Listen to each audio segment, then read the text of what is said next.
하박국서 말씀 마지막 주가 되겠습니다. 하박국서 마지막 이 세 구절은 하나님의 마음을 시원하게 해드리는 위대한 신앙 고백이며 또한 믿음의 정수라고 말할 수 있는 고백입니다. 첫 번째 주차에 말씀드린 대로 하박국 선지자가 1장에서 시작할 때 그는 하나님 앞에 항의하는, 도전하는 질문으로 시작하였지만 이제 3장 마지막 부분에서 하나님을 찬양하고 있습니다.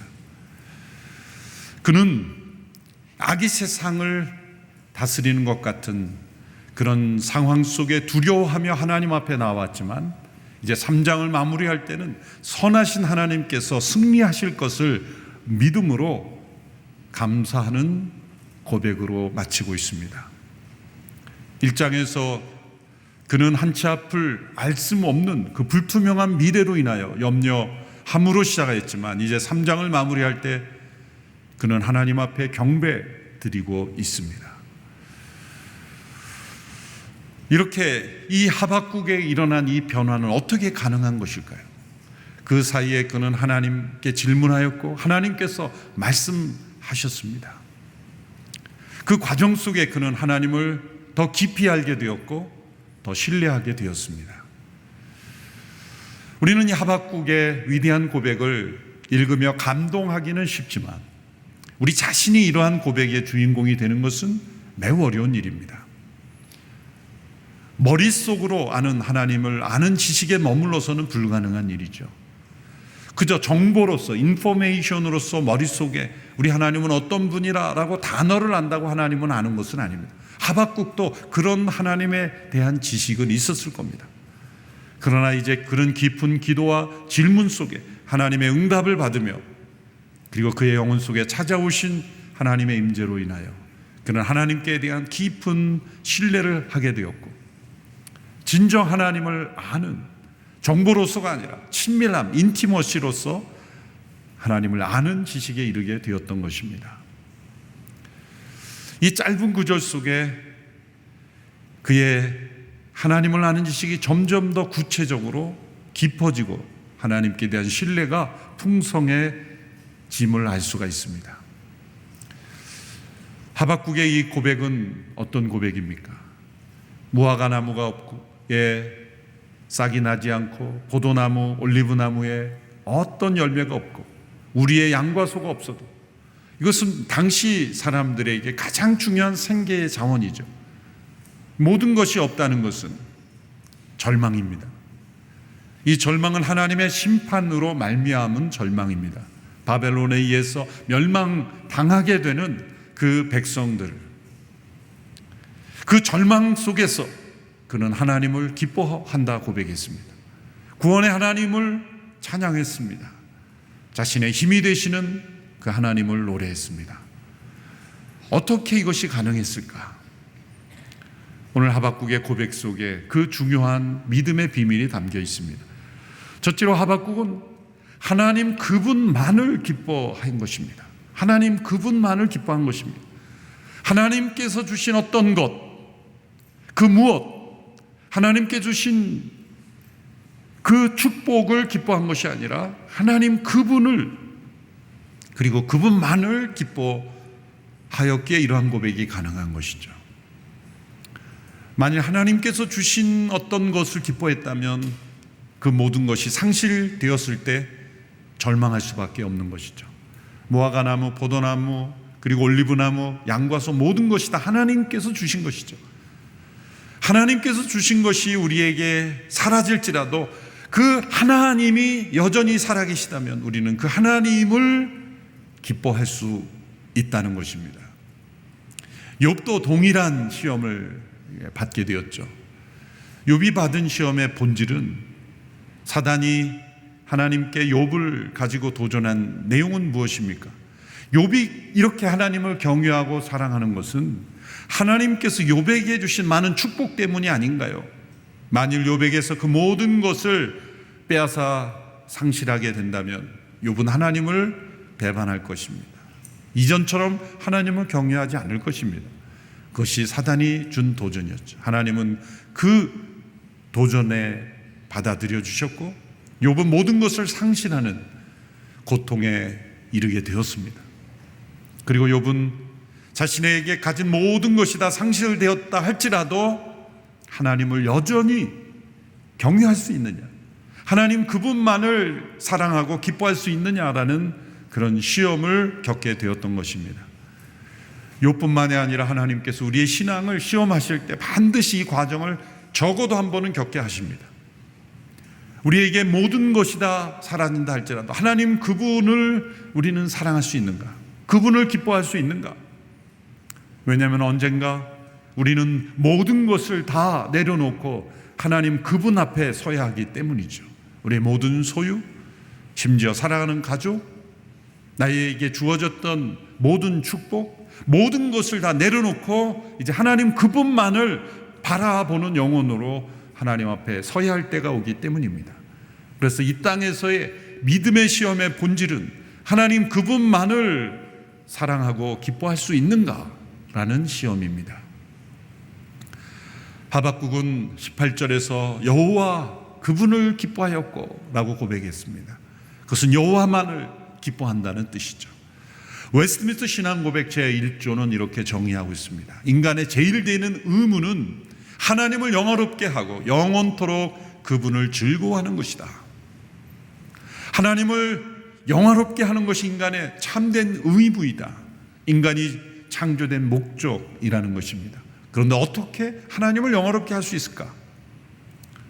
사람들은 여러 가지 행위 목록을 만들어서 이러한 것을 통해서 하나님을 영화롭게 할 수 있다고 생각합니다만 그것은 율법주의를 만들어낼 뿐입니다.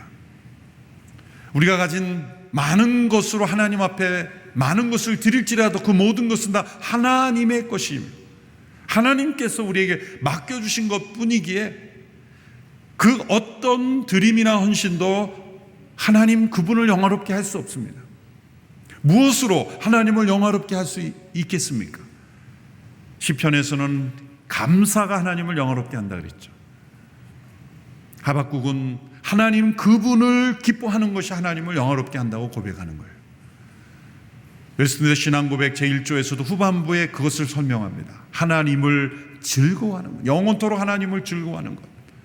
하나님께서 가장 우리로 인해서 영광 받으시는 때는 언제입니까? 우리가 하나님 안에서 하나님만 가장 기뻐할 때 하나님은 우리를 통해 가장 영광을 받으시는 것입니다.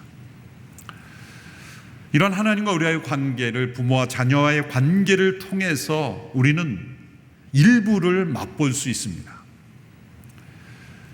부모가 자녀를 통해서 가장 영광스럽게 되는 때는 언제일까요? 자녀가 탁월한 업적을 남기고 사회에 기여를 하고 많은 사람들이 부러워하는 그러한 위치에 오르게 될 때 그 부모는 나름 영광을 받게 되죠. 그런데 그 자녀가 그 부모를 기뻐하지 않는다면, 세상에 그렇게 많은 사람들이 부러워하는 것을 이룬 자녀를 둔 부모인데 정작 그 자녀는 부모를 좋아하지 않는다면, 사랑하지 않는다면 부모는 무엇으로 그 자녀를 통해 영광을 얻었을까요? 아무 영광이 없는 거예요. 그러나 정반대를 생각해 보십시오. 사람들에게 주목받지 못하고 그다지 사회적으로 성공하지 못했다 할지라도 부모를 기뻐하는 자녀라면, 부모를 존경하고 사랑하고 최고의 모델로 여기는 자녀라면 그 부모는 자녀를 통해서 가장 영광을 얻은 것일 겁니다. 우리 하나님께서 우리를 통해 가장 영광스럽게 되는 순간은 언제일까요? 하나님께서 우리에게 주신 어떤 것을 기뻐하는 것이라면 그것이 사라질 때는 우리는 하나님을 즐거워할 수 없게 됩니다. 그러나 우리에게 아무것도 없는 절망의 상황에 처했을지라도 하나님 그분을 기뻐하는 믿음의 삶을 산다면 우리가 최고로 하나님을 영광스럽게 하는 믿음에 이르게 된 것입니다. 하나님만을 기뻐하는 삶, 이것이 하박국이 경험했던 바로 믿음의 삶인 것입니다. 이러한 삶은 육신의 본성으로는 불가능하죠. 그래서 미국 대각성 운동을 일으켰던 조나단 에드워드도 이런 말을 남겼습니다. 인간의 가장 적절한 행복은 하나님을 즐거워하는 것이다. 그러나 육신적인 출생으로는 이것이 불가능하다. 다시 태어나야 거듭난 영혼만이 하나님을 즐거워할 수 있다.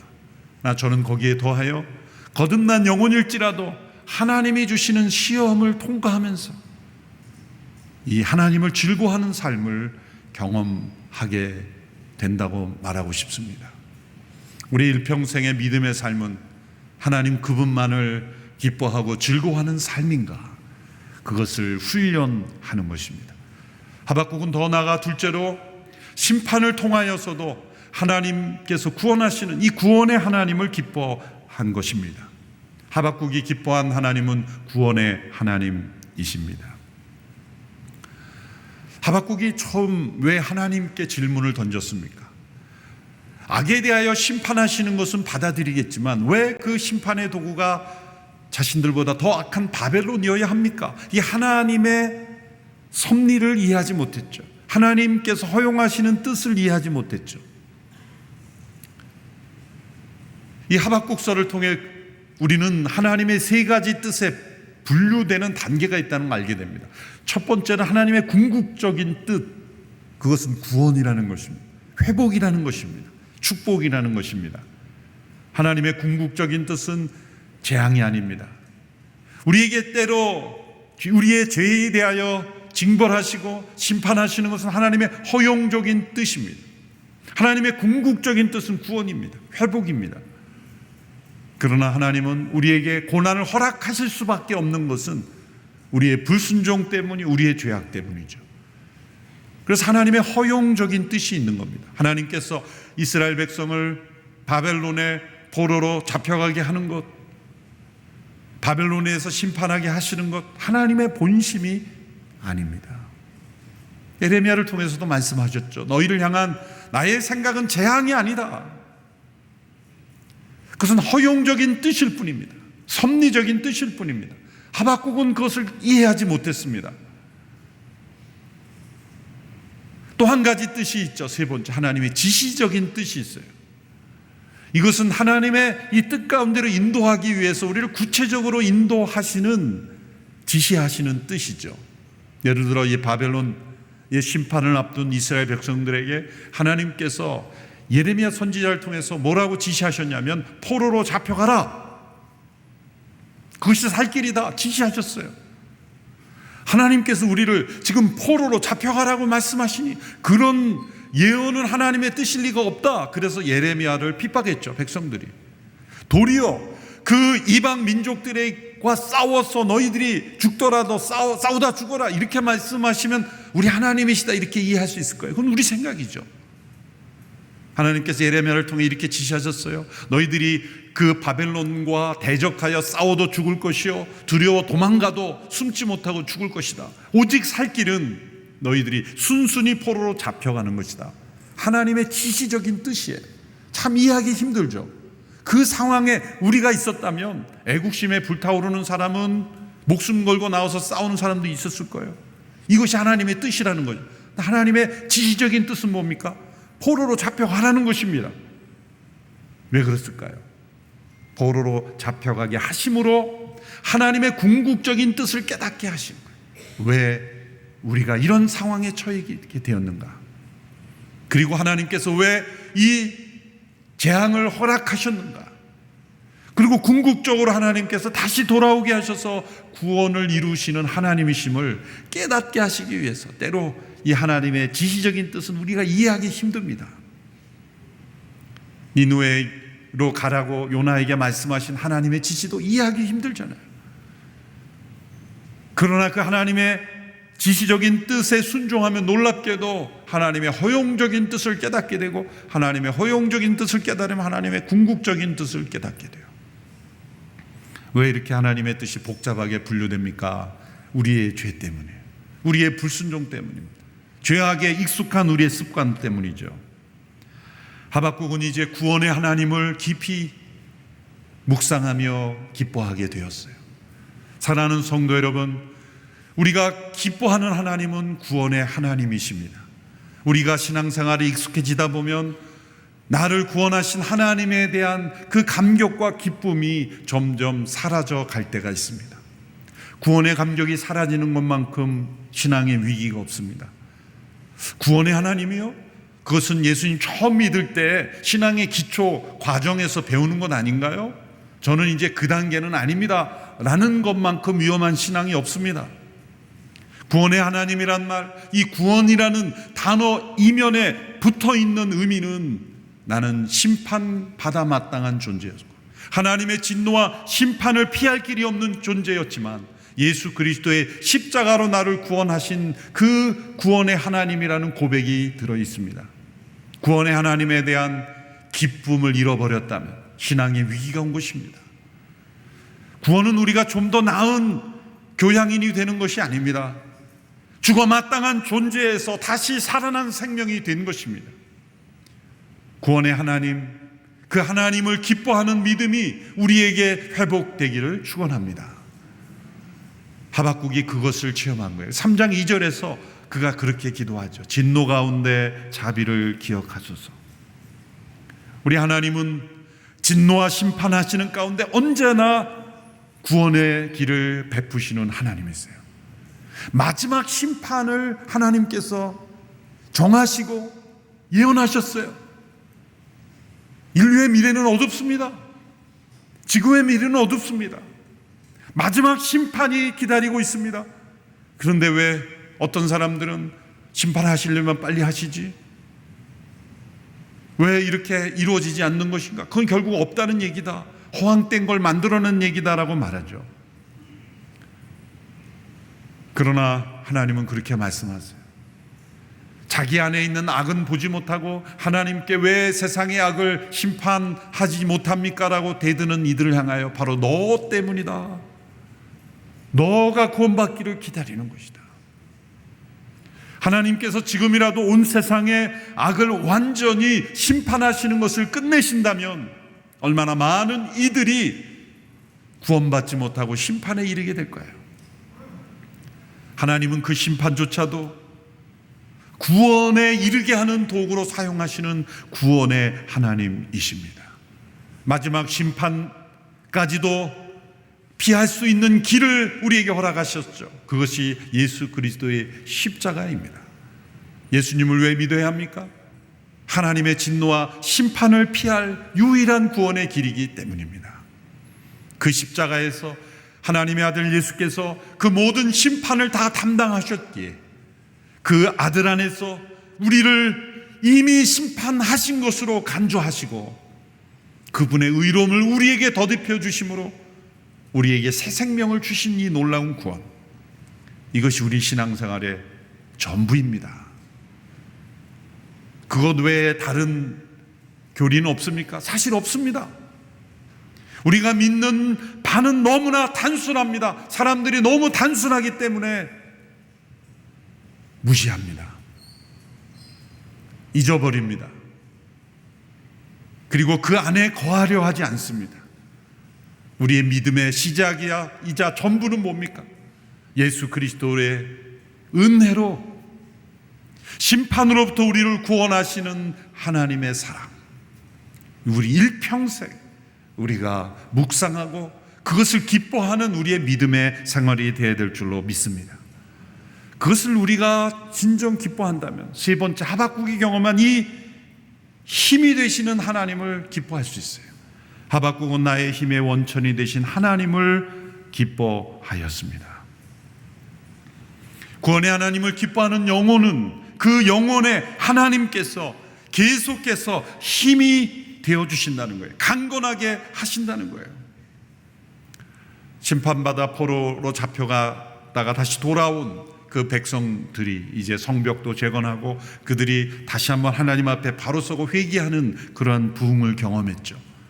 회개의 눈물을 흘리고 통곡했습니다. 그들에게 느헤미야, 에스라가 이렇게 권면했습니다. 여호와를 기뻐하는 것이 너희 힘이다. 느헤미야 8장 10절 후반부의 말씀이죠. 회개를 중단하라는 뜻이 아닙니다. 참된 회개는 이제 하나님을 기뻐하는, 구원의 하나님을 기뻐함으로 새 힘을 얻는 곳으로 나아간다는 것입니다. 슬픔과 통곡을 통과하여 구원의 하나님을 기뻐하는 영혼에게는 하나님께서 새 힘을 공급하신다는 거죠. 예수님께서 십자가의 고통을 어떻게 감당하실 수 있었습니까? 히브리서 12장 2절에서는 예수님께서 그 앞에 있는 기쁨을 바라보셨다고 말합니다. 우리 함께 읽어볼까요? 개정 번역으로 시작. 믿음의 주여 또 온전케 하시는 예수를 바라보자. 그는 그 앞에 있는 기쁨을 위하여 십자가를 참으사 부끄러움을 개의치 아니하시더니 하나님 보좌 우편에 앉으셨느니라. 그 앞에 있는 기쁨은 무엇입니까? 바로 구원하시는 하나님, 그분을 기뻐하는 거예요. 그 기쁨이 예수님이 십자가의 고통을 견딜 수 있는 힘을 부여해 주셨다는 거죠. 하박국은 이러한 기쁨으로 인한 그 힘을 사슴으로 표현했습니다. 그 발을 사슴의 발처럼, 사슴의 그 발이 힘있고 능력 있어 높은 곳을 뛰어다니는, 경쾌하게 뛰어다니는 그 힘찬 발걸음처럼 구원의 하나님을 기뻐함으로 힘을 얻은 그 영혼의 발걸음은 이렇게 힘있는 발걸음이 된다는 거죠. 거리를 걸어가는 사람들의 발걸음만을 표시한다면 어쩌면 그 발걸음만으로도 이 사람이 지금 영혼에 힘이 있는지 없는지를 알 수 있을 거예요. 희망으로 가득한 사람의 발걸음과 절망에 사로잡힌 사람의 발걸음이 다를 겁니다. 목적이 분명한 사람의 발걸음과 방황하는 인생의 발걸음이 다를 것입니다. 사슴의 발과 같이 그렇게 경쾌하고 힘있는 발걸음, 그 발걸음은 높은 곳을 뛰어다닌다고 했습니다. 하박국 이전에 이러한 동일한 고백을 한 사람이 다윗입니다. 사무엘하 22장 33-4절에 보면 다윗이 이렇게 고백했습니다. 주께서 내 발을 암사슴의 발과 같이 만드시고 나를 높은 곳에 세우십니다. 이 다윗과 하박국이 왜 이 사슴을 예로 들어 높은 곳에 다니게 하신다는 이 비유를 들었을까요? 그것은 신명기에서 이미 모세를 통해서 약속하신 모습이기 때문입니다. 신명기 32장 13절에 보면 이런 구절이 있습니다. 그분은 야곱이 그 땅 높은 곳을 타고 다니게 하셨다. 또 33장 29절의 말씀을 보십시오. 우리 같이 한번 읽어볼까요? 시작. 이스라엘아 너는 행복하다. 여호와께서 구원하신 민족인 너 같은 자가 누구겠느냐. 그분은 내 방패시며 도우시는 분이고 내 영광스러운 칼이시다. 내 원수들이 내 앞에서 움츠리고 너는 그들의 높은 곳을 발로 밟을 것이다. 이 높은 곳, 반복되는 이 높은 곳은 무엇입니까? 원수를 이기로 승리하는 승리자의 발걸음을 가리키는 것입니다. 땅에 속한 곳에 무너지지 아니하고 하늘에 속한 곳으로 승리하는 인생, 죄와 탐욕에 휩쓸려가지 아니하고 주께서 허락하신 그러한 믿음의 축복을 누리며 승리하는 승리자의 발걸음을 높은 곳을 뛰어다니는 인생이라고 말하는 거예요. 사랑하는 성도 여러분, 우리의 발걸음이 사슴의 발과 같이 되어 높은 곳을 뛰는 발걸음이 되기를 축원합니다. 이것이 승리자의 발걸음이에요. 우리가 익숙한 저 높은 곳을 향하여 찬송이 있죠. 언제부터인가 장례 예배나 천국 환송 예배 때만 불려지는 그런 찬송이 됐지만 사실 원 제목, 영어의 원 제목 하이어 그라운드, 높은 곳을 향하여, 마지막 후렴에 내 주여 내 발 붙드사, 원래 통일 찬송가 내 발 붙드사인데 새 찬송가는 이걸 내 마음 붙드사해서 좀 다르게 번역을 했는데 아쉬운 번역이에요. 그곳에 서게 하소서. 저 높은 곳을 향하여. 그것은 단지 우리가 죽어서 가는 영원한 천국만이 아니라 우리가 이 땅에서 하나님만을 기뻐하고 구원의 하나님을 기뻐하고 그 하나님이 나의 영혼의 힘이 되어주심을 누리는 자들은 높은 곳을 향하여 높은 곳을 뛰어다니는, 이 땅의 것이 아닌 하늘의 것을 추구하는 승리자로 살아갈 수 있다고 고백하는 거예요. 내 주여 내 발 붙드사 그곳에 서게 하소서. 저는 이 가사를 왜 그렇게 바꿨는지, 물론 마음을 붙드사도 해당이 되지만 사슴의 발과 같이 되게 하시라는 이 하박국의 이 고백이 좀 나타나는 가사가 더 좋은 가사가 아닌가 생각합니다. 그래서 이 찬송 가사에 몇 구절만 함께 불러보고 싶습니다. 543장 구찬송가로, 새 찬송가가 아닌 구찬송가 가사를 보십시오. 1절과 4절 5절만 한번 부를까요? 저 높은 곳을 향하여 날마다 나아갑니다. 내 뜻과 정성 모두어 날마다 기도합니다. 내 주여 내 발 붙드사, 내 주여 내 발 붙드사, 그곳에서 예하소서. 그곳은 빛과 사랑이 언제나 넘치고. 4절 험하고 높은 이 길을, 험하고 높은 이 길을 싸우며 나아갑니다. 다시금 기도하오니 내 주여 인도하소서.